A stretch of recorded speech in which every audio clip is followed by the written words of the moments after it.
And we're back. Oh my God. It's been days since I've been at the movies. Wow. I'm just did two today.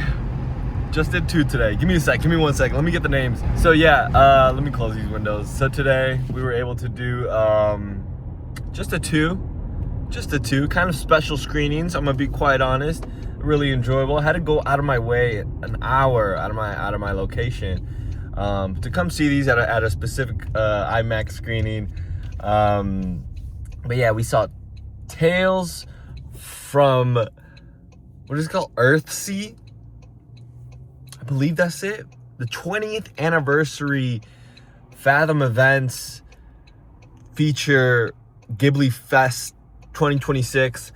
We also did Spider-Man, the IMAX 2D experience. We did, Spider-Man Brand New Day. Man, this is a really fun, interesting screening day. Just did two. I really wish I probably could have filled in a third earlier. But I just, like, honestly, I really didn't feel like I wanted to. But yeah, we were able to get in on time. Exactly as soon as it was, starting. Tales from Earthsea, I believe. Let me get that. Definitely the fucking title. From Goro Miyazaki, the son of our legend. Yeah, this is, I'm gonna be quite honest. I'm gonna just say it. I don't see the hate. I really don't. I don't understand the hate. I don't get it. Yeah, he's not Miyazaki. He's not. He's inspired by his father. You have a father who has probably been making cinema for his whole life and animating, being part of, like, hand-drawn animation. Of course you're gonna be inspired and inspiration. You have no experience. It's the inspiration that really, like, drives you to make a film at this like caliber with scale of the world building, try to build in that all out. Yeah, I mean, it's very hard to build a whole world out with like very little experience. When you have very little experience on, like, filmmaking, it's pretty difficult to kind of flesh out everything, all your ideas. Obviously, you have such inspiration, such a powerful team backing you to make this project. And so that's amazing. It's amazing. And so I'm sure that you people had so much high expectations coming out of this. I'm not saying it's bad. I feel off the bat, I do feel like that opening phrase, I had no clue what the fuck it meant. I'm putting the opening phrase right there. Someone in the comments, please decipher it. Like, what is it trying to say to me? What does it mean? But, like, right off the bat with that phrasing, I feel like, okay, like, you have a quote, a line, and this is already taking out readers who don't know how to read. Well, at least the audience who doesn't know how to read. So, like, this is already for the mature audience that is intellectual and willing to read. And it feels very mature. It feels mature, but it just feels bland and lackluster. It feels like it's taken a world somewhat from, like, an RPG game of, like, the Kings and Queens RPGs that you see, I don't know, animation, just try to make a quick buck out of a world building, something like this, like, not R.R. Tolkien, but, like, in a vein. There's a lot of mysticism. Mysticism is cool. Like I was saying, yeah, you're still using magic and evil and different sorceries, wizards, and that type of, like, but it's very, like, surface, it's more using, like, the incantation spells to kind of, like, it's a spellbound world. I'm gonna be for sure, but not like where it dives deep into the earth. It's more feels like you have a certain type of magic, and that's pretty much it. Obviously, there's dragons, but like that was like, I felt more of a metaphor for like the long lost creature is now having to kind of cope and become one of flesh. I'm like really trying to, you know, give it praise. I'm trying to give it its love. It's a lot of ish-ism. Yeah, maybe I'm coining something new. Ish-ism. It's a lot of ish of this, ish of that, of ish in here. It's inspiration. Ish-ism. Suffering of it. Honestly, it's like I can get a little piece of this, a little piece of that, and then he's schizo with these fucking dreams, and it's like, okay, then you're like, okay, we understand the formula a bit of what he's gonna find in this man who kind of leads him on this journey of self-discovery. Obviously, there is the romantic interest that he likes to do with his red character and blue character. You even see Poppy on the hill. You kind of see it there. It's adorable. It is adorable. It's so loving. It's really, really maybe like his staple as Goro's filmmaking. I kind of want to watch that new 14-minute film that he has. That's getting some good praise. So I would like to maybe see if I enjoy that. But it's the small bug in just the mean big jungle that will eat him and spit him right out. You know, it's that formulaic story. And not that it's bad. It's just coming from a Ghibli studio, the best of the best. You want something a little bit that tops the notch, tops the fucking, goes on the tightrope, shows you a world that you want to discover and be a part of. This world, I just didn't want to be a part of. I just wanted to like, maybe be one of the goons. The goons look like they're having a fucking blast. I'm gonna be quite honest. But it's really strange character adjustments and development coming from our main little boy. Like getting spooked over wind. I think that was what he was getting spooked over, and then fighting some large human beings. Like, obviously not being scared of what he can't see. That's cool, right? We should all be afraid and be fearful of the things we can't see, because the things we can see, that's the things we could tackle head on and just take it, you know, pace by pace, and take that fight for what it is. I do feel like bits of this film was definitely delivered in mind with the Western audience. Just deeply considered in the way the storyline feels. It just feels very like, I do feel that even if it's like trying to appease for the Western audience, I feel like it's still having so much respect for, I just passed a Masonic Center. That just blew my idea. It's still having a balance for the elements.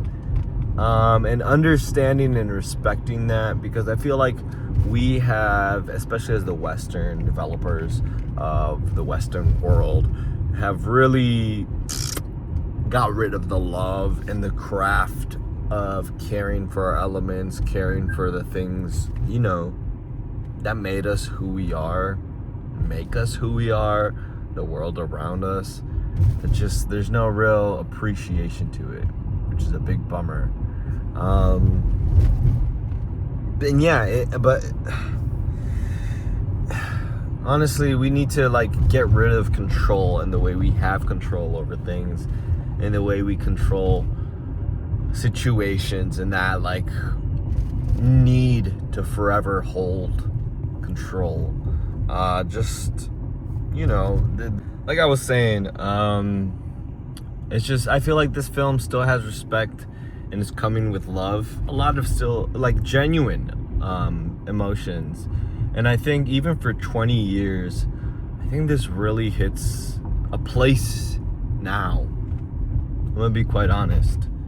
I feel like this really hits harder even after like 20 years from now. I think, I'm gonna be quite honest, this is a lot, I wouldn't say better than half the Ghibli. No, it's on the lower ladder of them, but like it's still good. I'm not saying it's terrible, or even I don't see why it has like the mid score. I think it's a solid, I won't say my review yet, but I think it holds up well for 20 years. I think now in where we're at in this kind of like political standpoint, and like the world around us, the way it kind of crumbles, and you know, full slavery just going on. It's just really critical to what is going on now. Yeah. I do have to say, you know, like influences all over. One of the influences that I burned, Last Airbender, Zuko, and being like chosen for one, and like having, without her and him, you know, they can't be anything. But like the Last Airbender also, it's like without Zuko, Aang is like, who is he? You need that little yin and yang when it comes to, I guess, that. And there's just so much inspiration. What was so cool and like really interesting was the old women, the one that like, you know, just outed them for a coin they never got. And it's just really cool, that little stereotype of old women, how they're all talk, yet they're fearful of every little word, but they're yapping their mouth off, and then we'll do anything for a coin. It's a really funny stereotype. I like stuff like that. We're like, okay, I hate you, but like I know the director's trying to say something about the society we're at right now. Yeah, a lot of this feels like, and I'm sure it's like a lot of power being bestowed upon you, and that bestowing upon from the powers that are given to the way the world looks at you, to be quite honest, to making this film. It probably has a lot to do with, you know, being able to be given the opportunity to make a film like this, with a backing and so much love and support. And I'm sure they were devastated with the reception it got. But yeah, this is not a kid's film. This is definitely not a kid's film. This is like a mature person's film, to be quite honest. This feels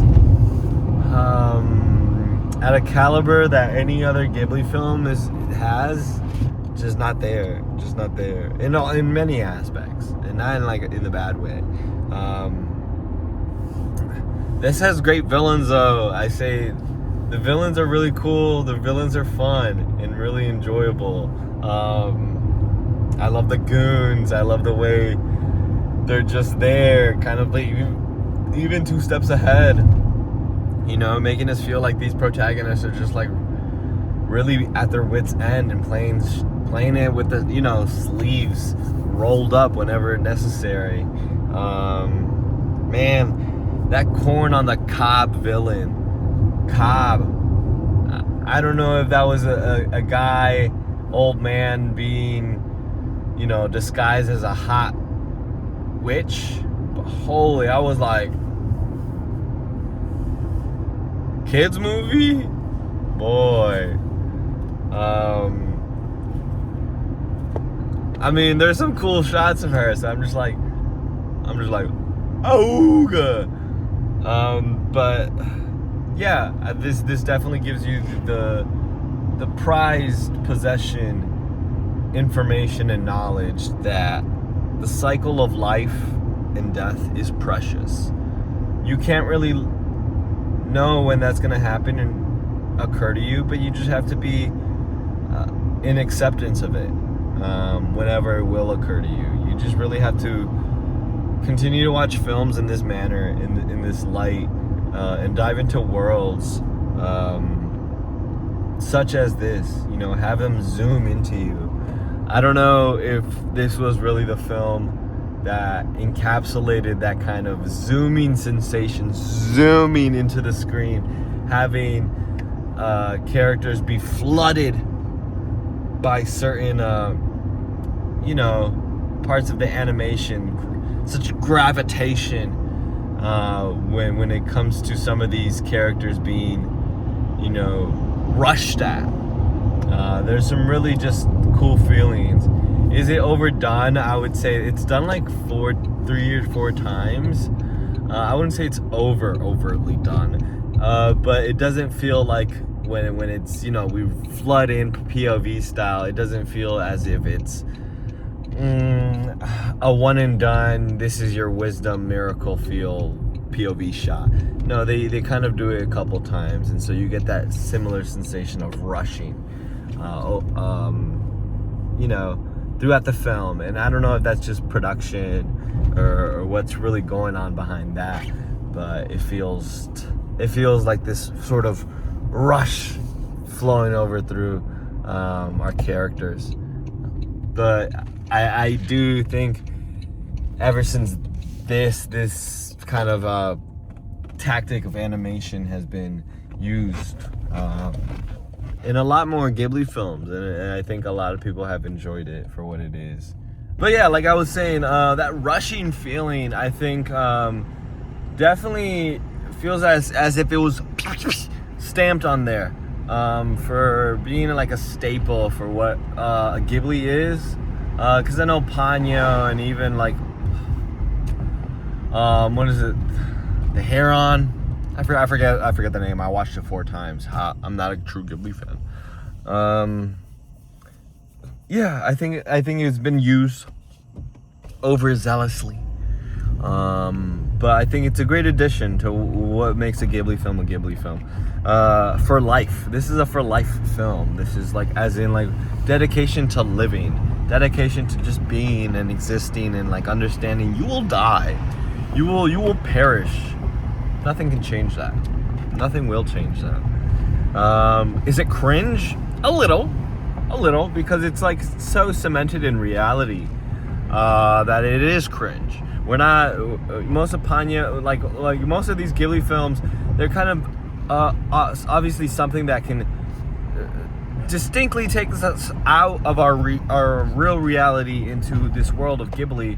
But here it doesn't really do that. Here obviously you have magic powers, and that's barely even shown at all, but mostly it shows like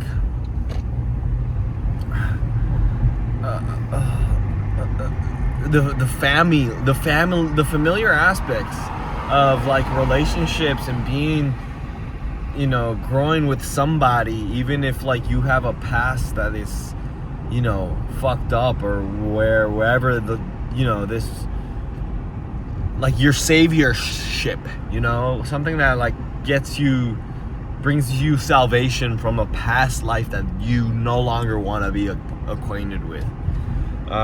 It's a for lifer, yeah. Just lackluster and a bit cringe with the plot development. It's just formulaic.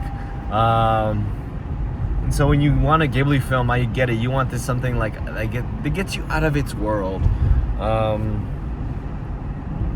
But yeah, like I said, I take back what I said about Cop being hot, because I think it was just a dude. It was just the old woman or old man.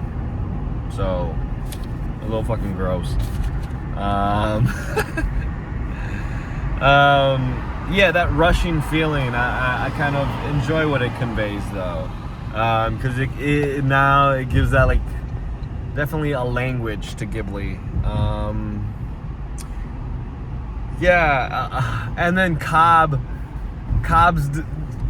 character design just looks like fucking, what's his name from Gorillas? I think it's like 2D or something like that. I don't know. It just feels very Gorillas inspired, and I'm just like hollow-eyed. I'm still trying to like really reflect on, okay, if she was the dragon that got wounded in the very beginning of the fight. What does that encapsulate of like her being a child and having that, like, I guess, relationship with the other child? Who is the other child? Is the other child a reincarnation of that the one that got downed and died, and the one that was left alone is the girl? I don't know. I'm left with questions. Who's who? What are you? Who am I?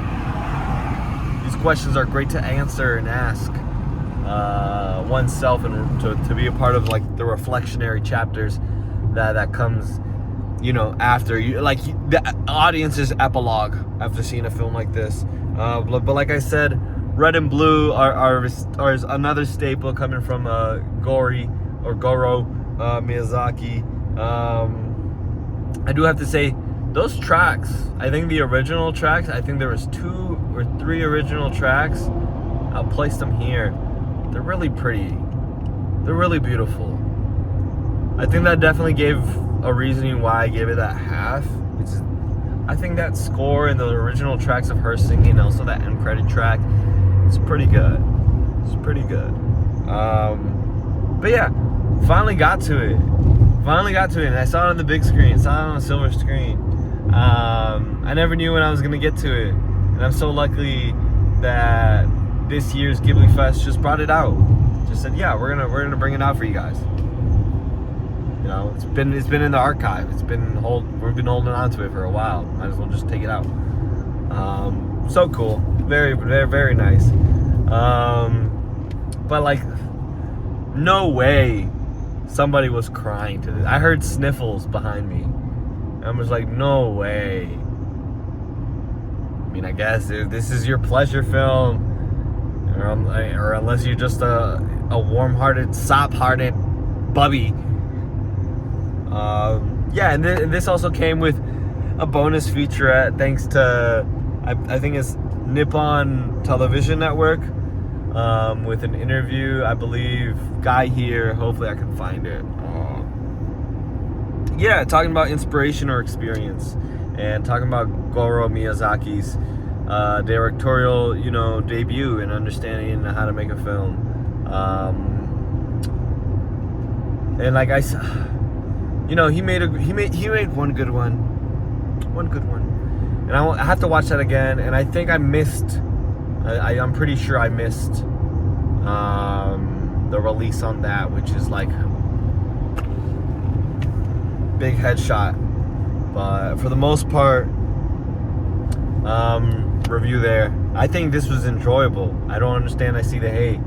I definitely am going to be able to maybe see the hate with his other one. Maybe. I'm gonna watch it. It's gonna be a rainy week, so I'll be stuck at home. Hopefully I can find it on a Blu-ray or something at the library. But if anything, I'm gonna just watch this on a torrent. But for the most part, yeah, I'm really glad Fathom Feature Events is taking over the Ghibli Fest. I think they do it really well. I think there's definitely a love for cinema when it comes to animation and like when it comes to that part. So I'm sure Fathom is really happy with having Ghibli be part of this. For the most part, yeah. After that, I took a little nap because I knew the next screening I was gonna do was almost 2 hours after this. So after finishing Tales of Earthsea, I don't even, what a title, man, first of all. But then we saw IMAX 2D experience of Spider-Man Brand New Day.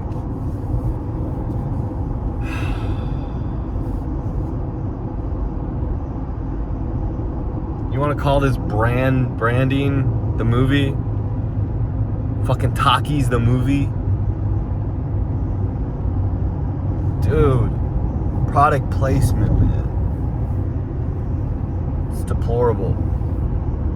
That product placement is just garbage.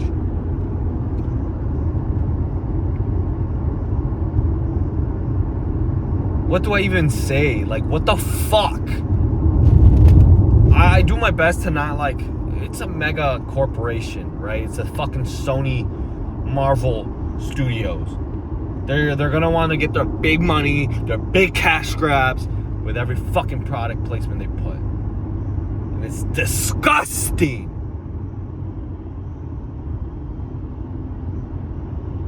So the intro, bro, it staples the fact that Holland's Spider-Man is a fucking incel. He's a chud.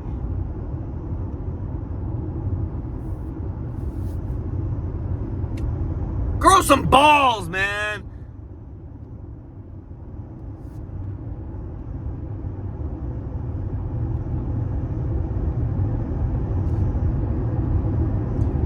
Like he flirts more with the wolf, the corresponder that has his phone number for some reason. When did they get the phone number?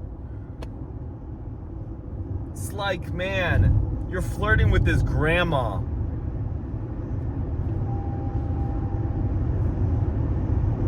But man, time flies though. It's been almost fucking what, 3 years or something like that? What the fuck? Shit is scary how fast time is flying. It's haunting, you know? I do have to say, films at this caliber should be CG benchmarks. What the fuck is this? Why was Raimi's and Webb's CGI better than any of this?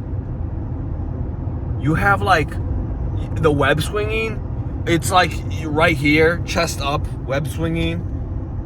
You're not showing most of like, fuck, I don't care. Do a half and half. Just looks so cheap and quickly done. And I'm sure they fucking charged an arm and a leg to get this. My hand, I think I'm having a stroke. My hand hurts.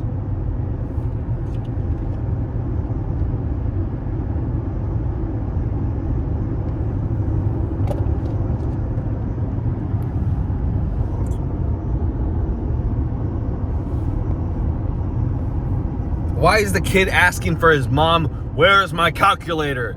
Twice! Your fucking mom doesn't know where the calculator is at! You nosy bitch! Want to know if I'm talking to Spider-Man. Leave me alone, kid. Go to school. I don't know. Practical suit versus CG suit. You see it. It's open for my eyes. It's right there. I can see and I know when the fucking CG's there, when the practical. I'm just like, white people face, white people grocery store greeting face. Cops are useless. Spidey's doing the fucking job. Cops don't know how to drive.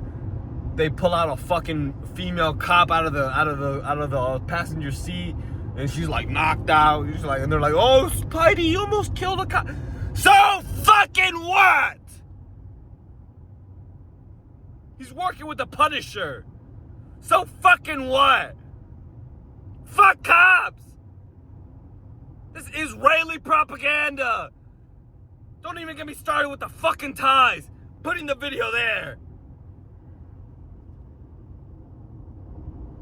I know that editing floor is full of gold. Whatever the fuck the studio said and just greenlit all this bullshit. What the fuck are you even talking about? I know the editing bay is full of gold that just said, nope, we're not using this. And these motherfuckers eat it up. I had guys that right next to me chuckling the whole time out of enjoyment. You know, I'm really glad I got to sit next to enjoyers. It makes the movie a little bit more enjoyable for me because I can see somebody is enjoying the film right next to me, and that like brings like a relatability factor. Like, oh, if someone can relate and have an enjoyment, an experience, maybe I should too.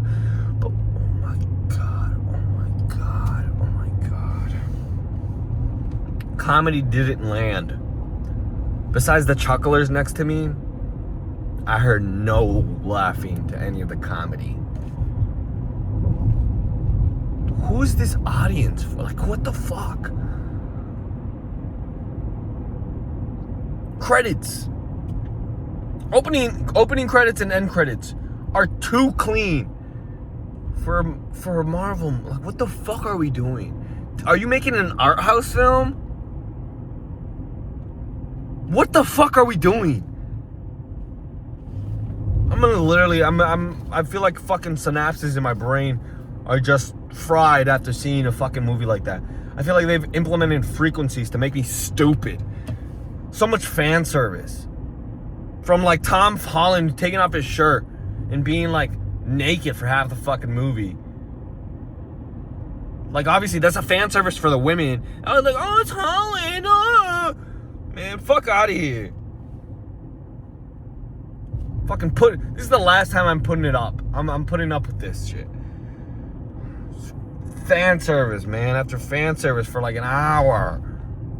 And it's like, it's there just to like, oh, lost time of like these 3 years of like how people, what the fuck? Soulless. It feels soulless. I know. A lot of hard work went into this. A lot of great people. A lot of great, on the production, such phenomenal workers, great filmmakers and producers, and production team is phenomenal.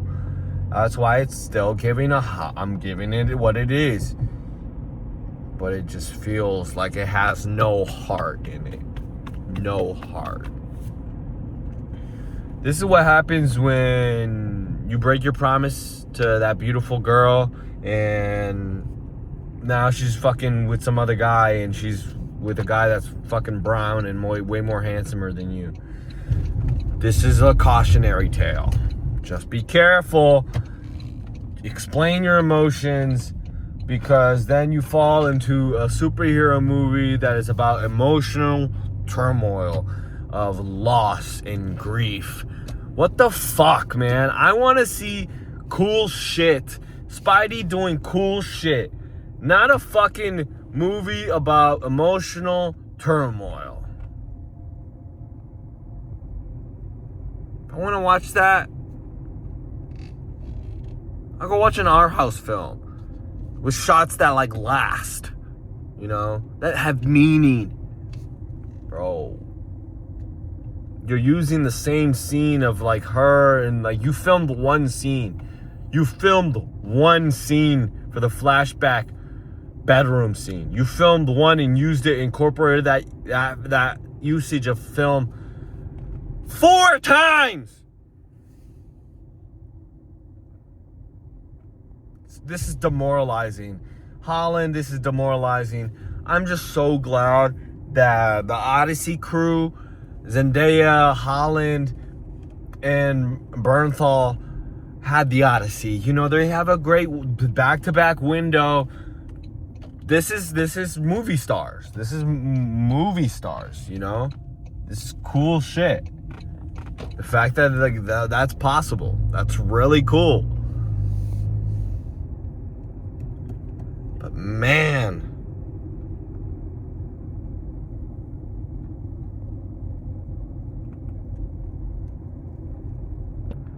it's I don't even know how to feel, to be quite honest, because a little piece of me wants to go see this again on Dolby, since I saw this today on IMAX, and it was cool. I think I went to the right theater to go see this on IMAX, because the way this IMAX theater is, it's more wider than it is taller, so it filled really well.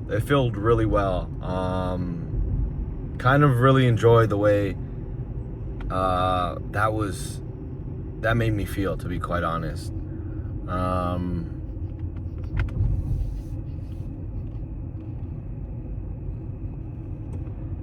I think for the most part,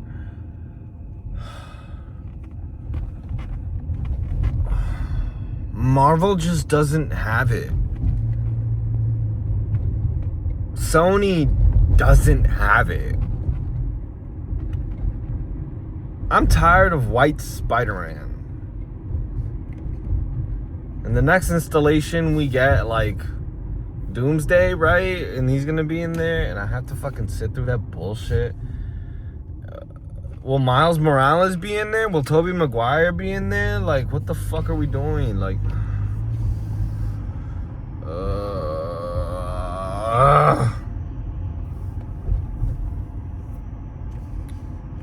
yeah, man, seeing your girl kiss another guy is probably really fucked up. Yeah, but when he's a brown fine man, maybe who am I to hate? You know, you were gone for so long, you fucker. You should have been there. You should, you know. You're with these people forever. You think their instinctual human reptilian mind is gonna be evaporated because of fucking a magic spell? Ooh, no. And like you show it at the end, the handshake. Spoilers are spoilers, but oh, I had the green light already. My bad.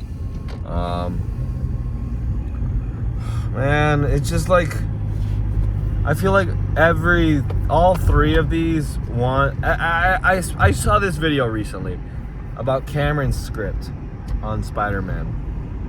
Feels to me like a lot of it wants to play, oh, Spider-Man is big, bad, and evil, and there's morality at play, you know, or like there's just, not evil, I wouldn't say, but like they just want to be in competition to what was a great script of the Cameron script, and having that be like such like so much excitement coming from that, from like the fans, and wanting something like that, but not really ever getting it. I don't know. And like I feel like each three of these sagas and each installation of the sagas, they want to do something around the lines of that, you know. And obviously there's inspiration. There's obvious inspiration. Man, I don't know if I'm disappointed, but like, what's this rating for?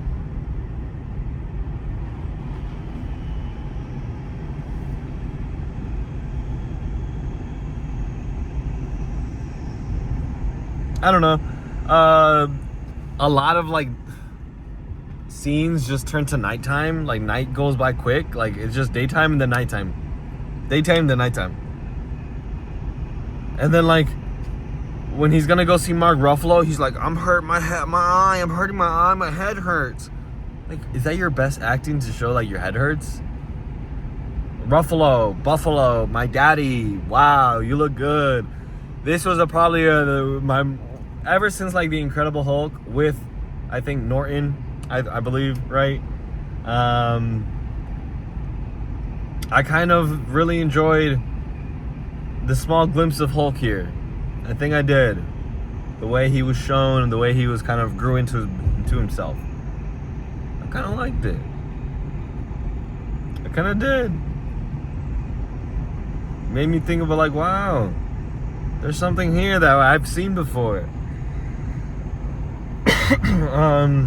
Brain dead representation, that's pretty cool.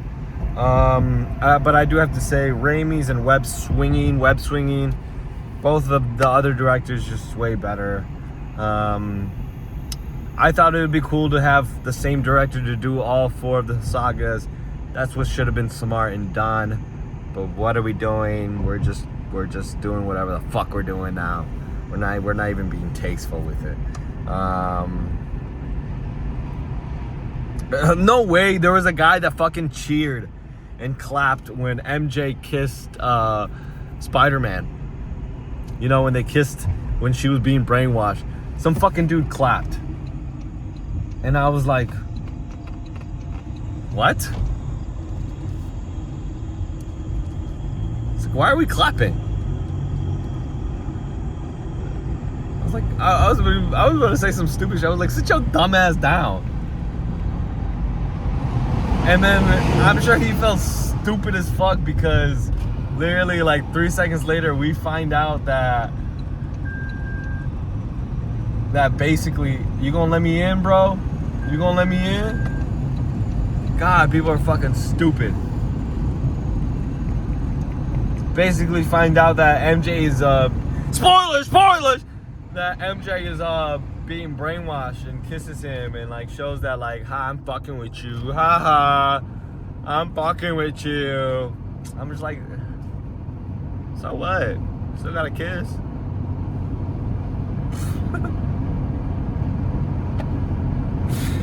Yeah, I like the trio. This is a cool trio. Maybe we need another trio movie with these three actors that are from the Odyssey. I want them in another film. Take them in another film. That would be interesting, to be quite honest.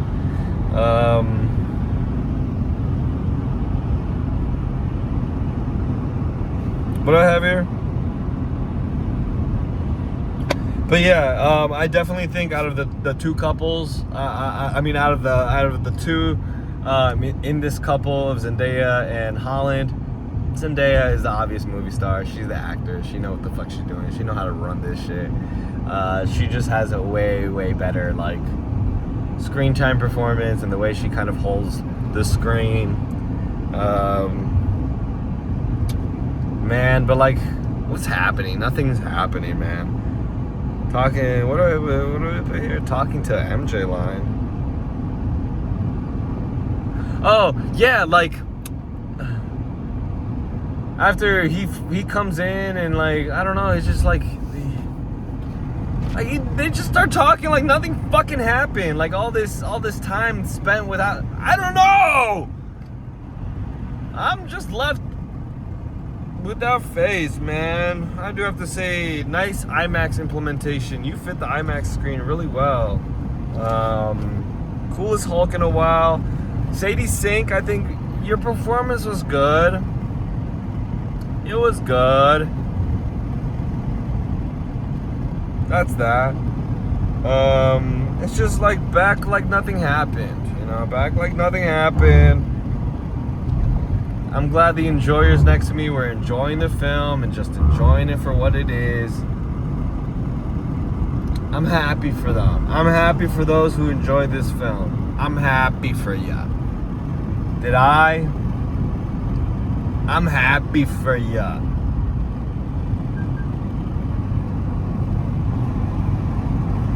Ugh. I don't want to say this word, but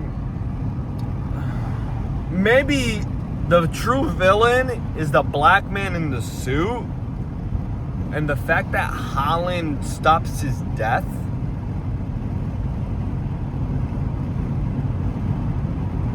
Never trust a black man in a suit. I think they did make New York look really pretty. Shot really pretty. Cinematography from this guy, really pretty. I would like to see how you make it work with like CG. Is that your cinematography? Really pretty. Fucking what was it? The mannequin challenge, Black Beatles in the city. They just paused like the whole fucking 2-mile radius of this like mental mind explosion. Like they just do the mannequin challenge. I'm just like, what the fuck? What are we doing? I don't know. I don't even know anymore. I really want to like this. I wish to like this. And like, there's parts of me that was like, oh, I'm a Spider-Man biasy. I had that Spider-Man biasy ingrained in my blood. But it's just something about this doesn't feel good. It just doesn't feel, you know, cool to me. Like, self-control. Yeah, with great power comes great responsibility. You have to have self-control. Woo. But this doesn't suit you. You have to be able to find that balance with what's making you you and what's changing within you. And obviously that's the messaging of the story, because he takes off the inhibitor. Spoilers! But having like sympathy for the outcast, that's just standard. You should have the sympathy. Like I knew the character of, because like this was also playing on Spider-Verse in the way that the villain has always a troubled past, and sometimes you just gotta talk to your villain And because he's sometimes not the bad guy. The bad guy is the system and the environment that makes them the bad guy. Like, then fucking kill the black guy in the suit. Let him get stabbed by the glass. He lied to you. And you're like, I'm gonna let him live.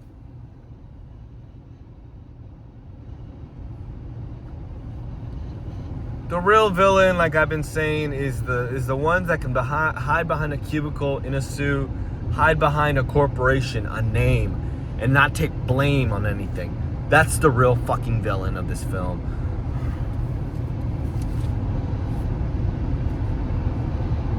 Emotional turmoil is a villain of this fourth Holland Spider-Man. Holland has been able to get... What are you flashing your fucking lights at me? Suck my dick. I'm not moving. Hit me. Hit me. Look at this fucker. Hit me. Hit me. I'm going 55. You can go fuck yourself. I really don't give a shit.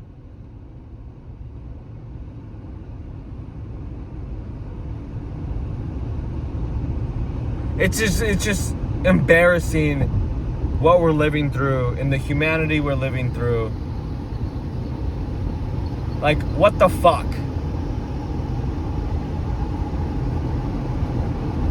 Go fuck yourself, big truckload of bullshit that you're fucking delivering to one place or another. I'm probably gonna fucking flip out right now. But I'm gonna fucking cut most of that shit out. That's probably getting bleeped. My windows are getting hot because of how this fucking dude made me angry. But like I was saying, Holland has an opportunity to be a part of way more Spider-Man movies than our three other actors, you know? And I just feel like maybe he's not utilizing his performance to really have anything to say. I don't know. I'm leaving the screening at like 1:30 in the morning. And I'm just feeling like this is just a love letter for New York City. And really wishing that like, maybe this is probably for like New York. You know? They see themselves in a film like this. But I just don't feel like nothing fits like a puzzle. It just feels redundant to me. Just so sappy. It's just a sob story. I don't have any empathy for anything anymore. I'm just like, it feels like a husk of an IP at this point. And I know it's made really well. That's why I'm giving this a review there, but fuck. Everyone is broken. Everyone has something to lose. Everyone has lost and is grieving, you know, part of it. What the fuck makes you any different? Oh, you have powers and you can control people's minds. Like, I don't know, man. I don't know. I don't get it. Luckily, they have Dolby screenings for maybe this next week and a half. So I might have to watch all 3 or 5 or whatever the fuck so I can understand fully of everything and all the relationships with every Holland new Marvel character.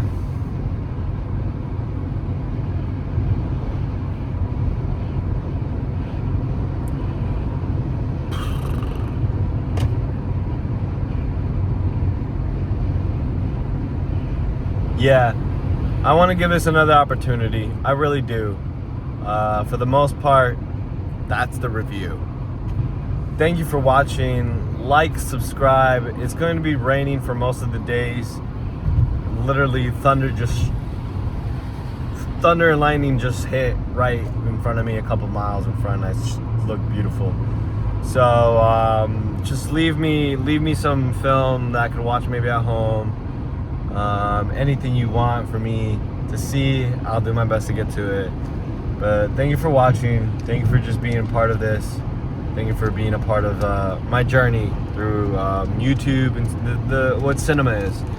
I appreciate you a lot. Thank you for sticking out.